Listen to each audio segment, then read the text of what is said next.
ಈ ಚಳಿಗೆ ಖಾರವಾಗಿ ಏನಾದರೂ ತಿನ್ನಬೇಕು ಅಂತ ಮಕ್ಕಳು ಕೇಳಿದ್ರೆ ಮನೇಲಿ ಕಾರ್ನ್ ಇದ್ದರೆ ಸಾಕು.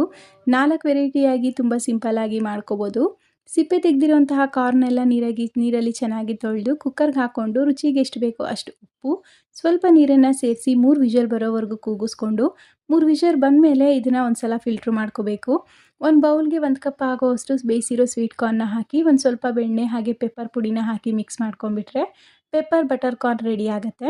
ಮತ್ತು ಒಂದು ಸ್ವಲ್ಪ ಬೇಯಿಸಿರುವಂಥ ಕಾರ್ನ್, ಬೆಣ್ಣೆ ಹಾಗೆ ಸ್ವಲ್ಪ ಚೀಸ್, ಹಸಿಮೆಣಸಿನ್ಕಾಯಿ, ಕೊತ್ತಂಬರಿ ಸೊಪ್ಪನ್ನು ಹಾಕಿ ಮಿಕ್ಸ್ ಮಾಡ್ಕೊಂಡ್ಬಿಟ್ರೆ ಚೀಸ್ ಕಾರ್ನ್ ರೆಡಿ ಆಗುತ್ತೆ. ಪೆರಿ ಪೆರಿ ಕಾರ್ನ್ನ ಮಾಡೋದಕ್ಕೆ ಬೇಯಿಸಿರುವಂತಹ sweet corn, peri peri masala, ಸ್ವಲ್ಪ ಬೆಣ್ಣೆ ಹಾಗೆ ಕೊತ್ತಂಬರಿ ಸೊಪ್ಪನ್ನು ಹಾಕಿ ಮಿಕ್ಸ್ ಮಾಡ್ಕೊಂಡ್ಬಿಟ್ರೆ ಸಾಕು, peri peri corn masala ready ಆಗುತ್ತೆ. ಇನ್ನು ಖಾರ ಜಾಸ್ತಿ ಇಷ್ಟಪಡೋರು ಬೇಯಿಸಿರುವಂತಹ ಸ್ವೀಟ್ ಕಾರ್ನ್ಗೆ ಸ್ವಲ್ಪ ಬೆಣ್ಣೆ, ಚಿಲ್ಲಿ ಪೌಡರ್, ಮೆಣಸಿನ ಪುಡಿ, ಚಾಟ್ ಮಸಾಲ ಇದನ್ನೆಲ್ಲ ಹಾಕಿ ಮಿಕ್ಸ್ ಮಾಡ್ಕೊಂಡ್ಬಿಟ್ರೆ ಖಾರವಾಗಿರುವಂತಹ ಮಸಾಲ ಕಾರ್ನ್ ರೆಡಿ ಆಗುತ್ತೆ.